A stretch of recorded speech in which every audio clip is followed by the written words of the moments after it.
Mesdames, Messieurs, bonsoir et bienvenue à cette nouvelle édition de Dialogue francophone sur le réseau public de Boston, la chaîne publique dans l'État du Massachusetts, et c'est la chaîne 9 sur le réseau de Comcast et la chaîne 15 sur le réseau RCN. Aujourd'hui, nous allons parler de la coopération technologique et scientifique entre la France et les États-Unis, avec comme invité en nos studios M.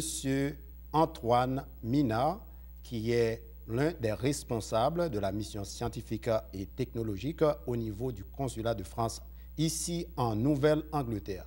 Monsieur Minard, bienvenue à Dialogue francophone. Bonjour, merci de m'accueillir. Eh bien, et juste avant de parler de l'événement et de la manifestation sur la technologie qui va se dérouler cet après-midi et à Boston, brièvement, présentez-vous à ceux-là qui regardent l'émission aujourd'hui. Entendu, écoutez, merci encore de m'accueillir. C'est une occasion d'expliquer ce que nous faisons. C'est un travail qui est très souvent occulté, un petit peu oublié, qu'on ne voit pas forcément, mais qui a son importance. Vous allez comprendre pourquoi. Pour ma part, je m'occupe des affaires scientifiques et technologiques à l'ambassade de France aux États-Unis. Je suis installé à Boston et je m'occupe plus particulièrement de toutes les questions d'innovation technologique dans ses formes à la fois universitaires mais aussi industrielles, voire commerciales. Je suis moi-même, c'est un peu paradoxal, mais je suis économiste. Je suis le seul économiste de cette mission scientifique qui est répartie sur tous les États-Unis. Et donc, c'est pour ça que je gère en fait ces questions d'innovation entre la France et les États-Unis. Donc, à ce titre, vous travaillez avec les associations d'industrie, les associations commerciales, les universités. Qu'est-ce que vous faites exactement ? Alors, qu'est-ce que nous faisons ? Nous avons en fait, notre mission est double. Nous avons d'une part une activité qui est d'analyser l'activité d'innovation aux États-Unis. Vous savez que les États-Unis restent le grand pays où on innove dans le monde. C'est le principal pays, donc de très nombreux concurrents des États-Unis observent, suivent la politique qui est conduite et surtout suivent également les industriels, tous ceux qui concourent à l'innovation en général. Donc ça peut être les chercheurs, ça peut être les entreprises, mais ça peut être aussi les marchés financiers, ça peut être les autorités de régulation. Donc nous avons tout un travail d'analyse et de suivi de comment font les États-Unis pour transformer par exemple la connaissance en produits industriels ou commerciaux, ou comment font les États-Unis pour soutenir l'innovation. Là aussi, c'est une des grandes forces des États-Unis, c'est d'être capable de financer l'innovation. Vous savez qu'il faut des sommes absolument considérables pour transformer de la connaissance scientifique, pour la transformer en valeur économique. Il faut des montants absolument colossaux. Et les États-Unis conservent dans le monde une avance absolument reconnue dans ce domaine-là. Donc mon travail consiste précisément à comprendre comment cela fonctionne. Et à ce titre, bien évidemment, je travaille avec tout l'écosystème, ce qu'on a coutume d'appeler l'écosystème, c'est-à-dire l'ensemble des acteurs qui font qui composent ce système d'innovation aux États-Unis. Donc bien évidemment, je travaille avec des associations d'industriels, je travaille avec la Chambre de commerce de Nouvelle-Angleterre, je travaille avec des entreprises, je travaille aussi avec des chercheurs. Et nos résultats, nos travaux sont pour la grande majorité d'entre eux, sont publics. Oui, mais en tant qu'économiste, est-ce que vous travaillez dans le domaine de la haute technologie? Est-ce que c'est facile pour vous d'appréhender, par exemple, certaines innovations? Je crois qu'en tant qu'économiste, vous pouvez avoir une idée générale de l'innovation, mais au niveau du consulat, est-ce qu'il y a des scientistes dans votre équipe? Oui, j'ai deux experts qui travaillent avec moi, deux adjoints, et il y en a un qui est spécialisé plus avant dans le domaine des sciences de la vie, un autre dans les sciences de l'ingénieur. J'ai un deuxième réseau d'expertise, puisque c'est le sens de votre question. C'est en effet, ça réclame un degré d'expertise qui est très grand. Et ça, c'est en effet un point extrêmement important. Je travaille beaucoup avec les conseillers du commerce extérieur de France, qui sont des experts scientifiques, qui sont des docteurs en sciences et qui peuvent m'aider à évaluer et à comprendre surtout. L'idée, c'est de comprendre, parce que vous observez peut-être ou vous lisez des choses dans la presse, mais ça ne signifie pas comprendre le dispositif d'innovation. Donc ces gens, ces experts du domaine m'aident beaucoup, bien entendu. Mais au niveau de Washington, vous travaillez également avec vos collègues qui sont probablement plus nombreux à Washington. Voilà, alors à Washington, nous avons c'est aussi un troisième réseau d'expertise au sein du bureau de la mission pour la science et la technologie. Il y a des experts dans chaque domaine scientifique très précis. C'est très organisé, hein. Cette affaire pour les Français est très organisée. Nous avons des experts absolument dans presque tous les domaines. Ça va des nanotechnologies en passant par les sciences agronomiques. Et c'est un réseau d'expertise que j'utilise et qui est réparti en fait sur les États-Unis, puisque nous avons un bureau à Chicago, à San Francisco, à Los Angeles, à Houston et à Atlanta.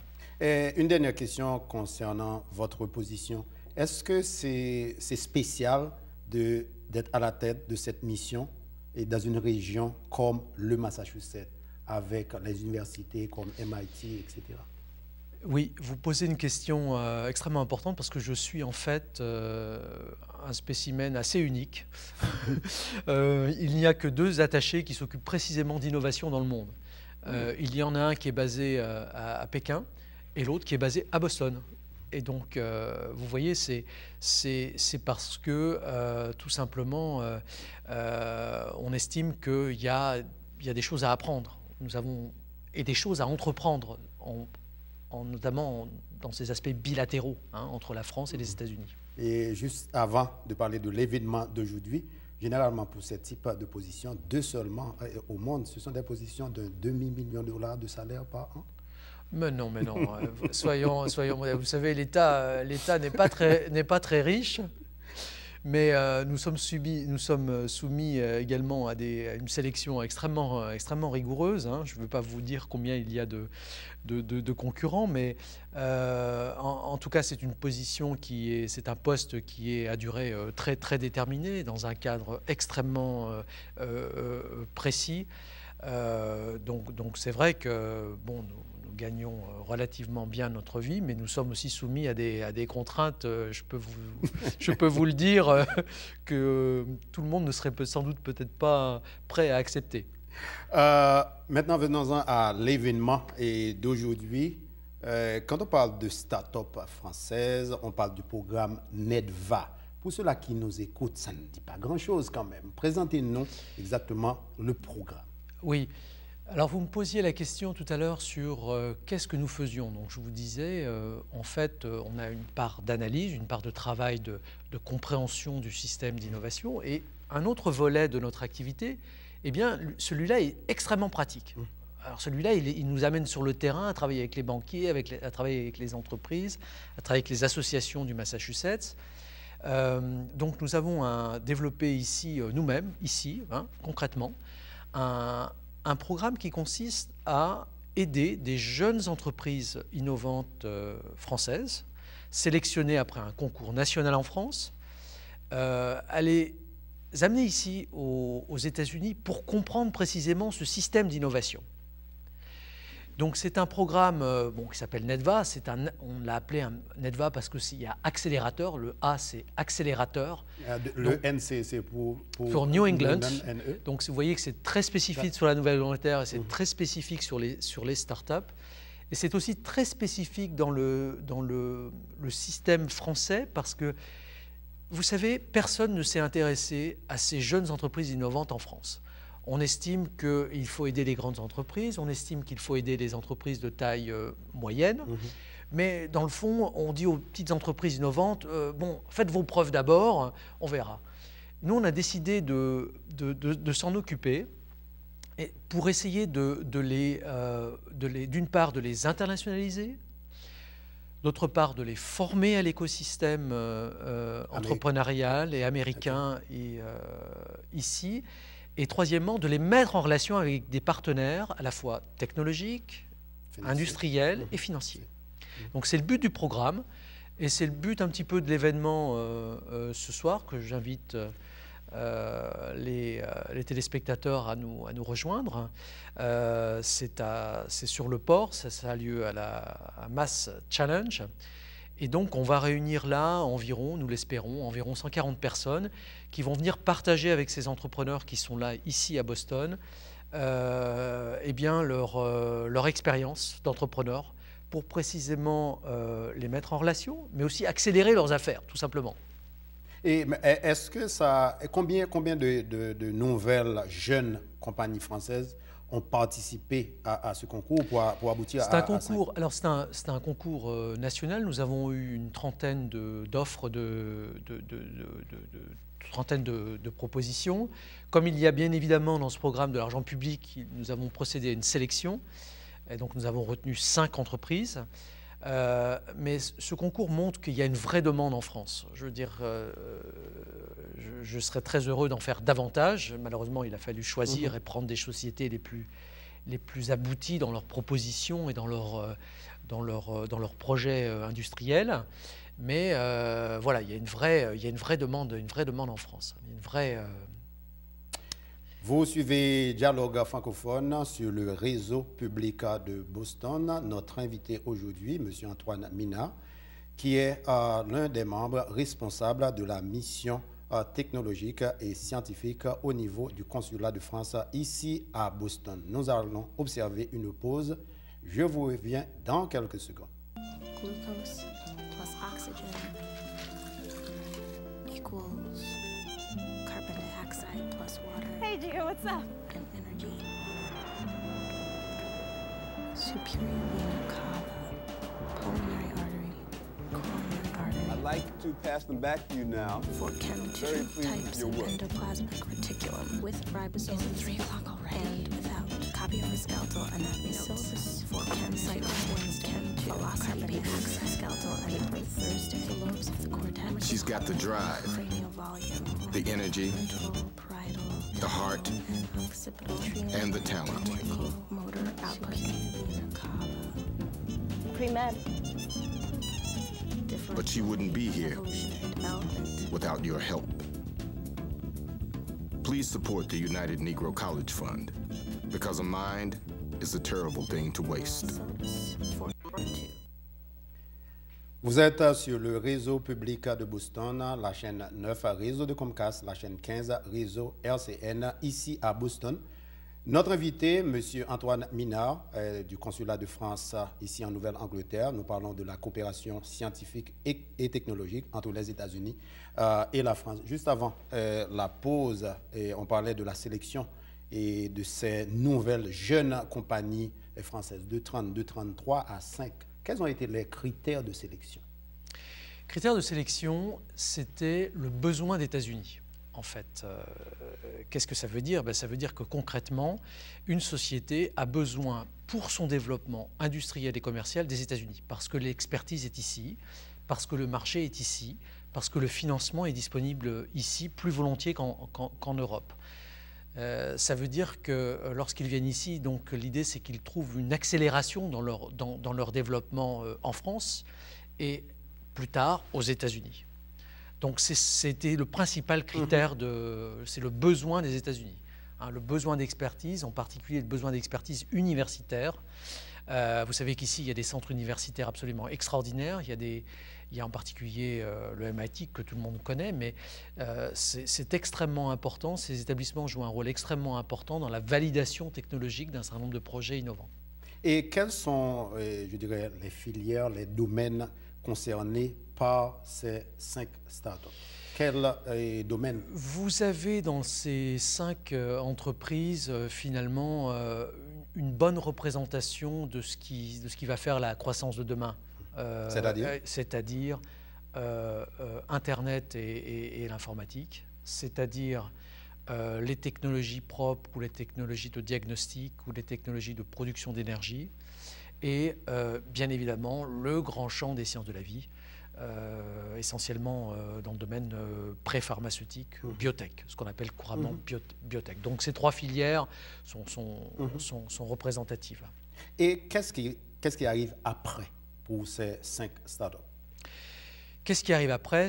En fait, le programme se poursuit, c'est-à-dire tout simplement que ce programme met en relation ces entreprises avec des partenaires financiers, et après les projets, voilà, connaissent soit une accélération, soit une maturation, soit un ralentissement pour redémarrer après.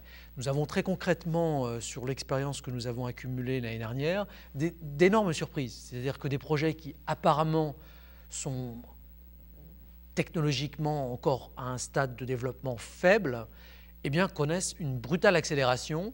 Je veux en citer un, une jeune société qui concevait un système informatique pour implanter des implants dentaires.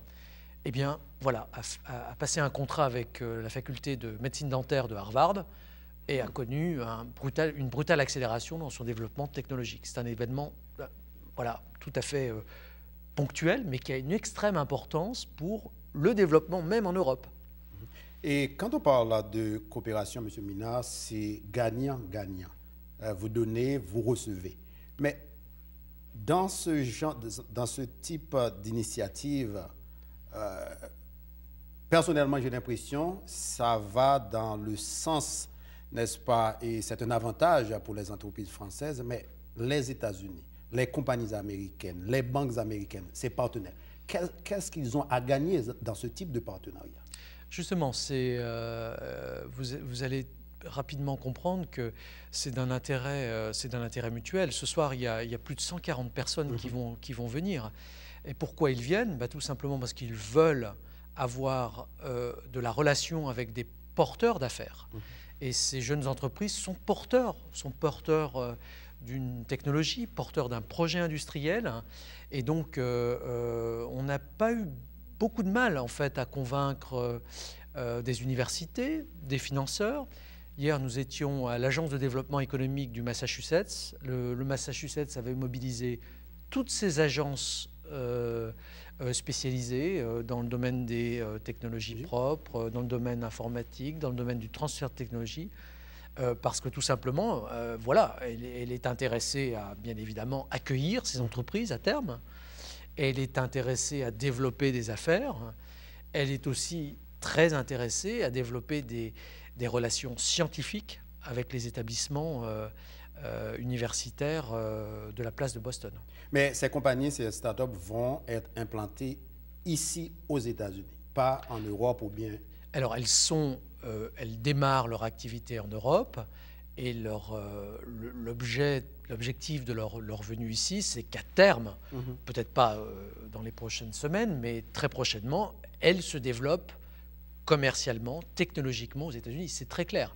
Ces entreprises-là ont précisément été sélectionnées par leur capacité à venir s'installer aux États-Unis. C'est aussi assez clair. Donc vous voyez, il y a vraiment un rapport, je pense, qui n'est pas défavorable du tout aux États-Unis, au contraire. À partir de l'expérience de l'année dernière, puisque c'est la deuxième édition de NEDVA, combien d'emplois ces compagnies ont pu créer aux États-Unis dans le cadre de ce partenariat avec les compagnies américaines, par exemple, pour l'édition de l'année dernière? C'est encore trop tôt. Nous sommes encore vraiment dans la mise en œuvre du programme pour vous donner une idée précise, mais ça va très certainement aboutir. J'en veux pour exemple un autre programme que nous avons développé qui va dans l'autre sens, celui-là. Ce sont des jeunes entreprises américaines qui vont s'établir en Europe, ou qui ont le souhait de s'établir en Europe. Écoutez, sur près de 200 de ces entreprises qui ont postulé au concours, qui sont dans le programme, eh bien, nous avons enregistré 30 implantations concrètes en France, avec 25, voire une trentaine d'emplois créés en Europe. Donc vous voyez, c'est le fruit d'un travail de plusieurs années. Au bout de 5 ans, la plante croît et on arrive à des premiers résultats. Donc j'envisage, moi, pour le programme NEDVA, une situation tout à fait similaire. Et en fait, de chiffre d'affaires, parce que quand on parle de coopération, on parle de technologie, de la science, etc., les retombées, non seulement au point de vue emploi, mais en fait de chiffre d'affaires, ça fait et combien? Eh bien, en perspective.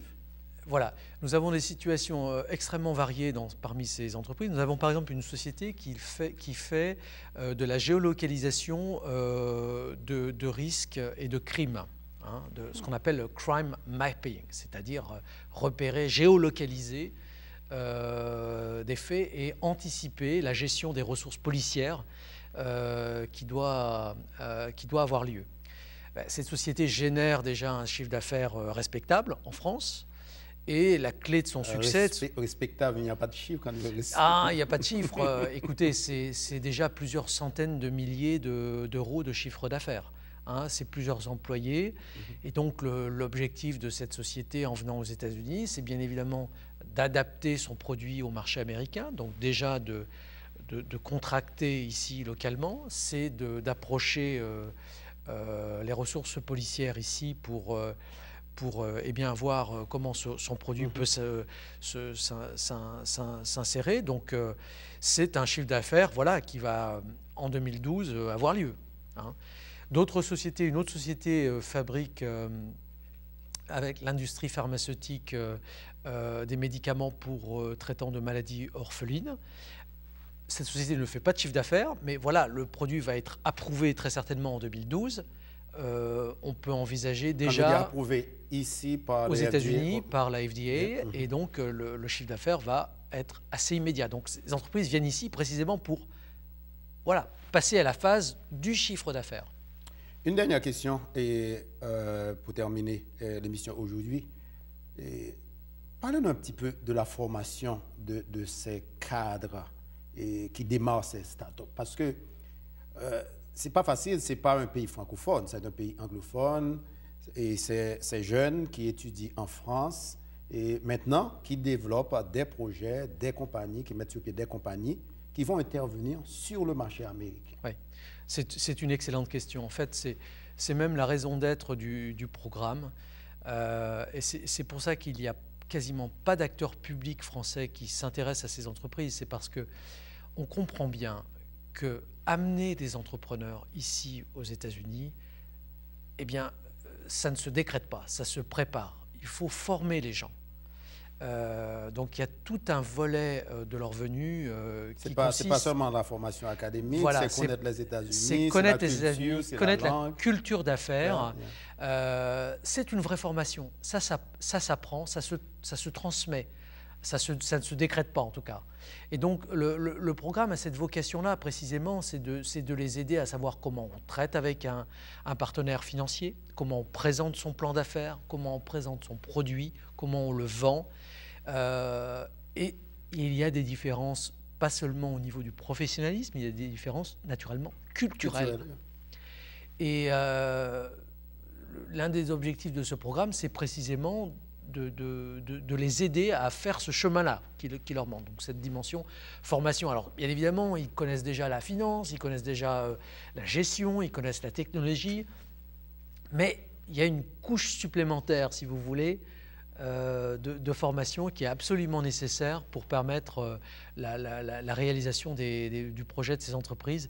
C'est ce qui sera un petit peu abordé ce soir lors de l'événement que nous organisons avec le plus grand concours de jeunes entreprises aux États-Unis qui s'appelle Mass Challenge. Et est-ce que parmi ces jeunes compagnies, il y a parmi les responsables et des jeunes qui ont étudié dans les universités américaines ou bien tout simplement des jeunes qui ont étudié en Europe? Non, majoritairement, ce sont des gens qui ont étudié en Europe, mais certains ont des expériences de travail déjà aux États-Unis, des expériences commerciales par exemple.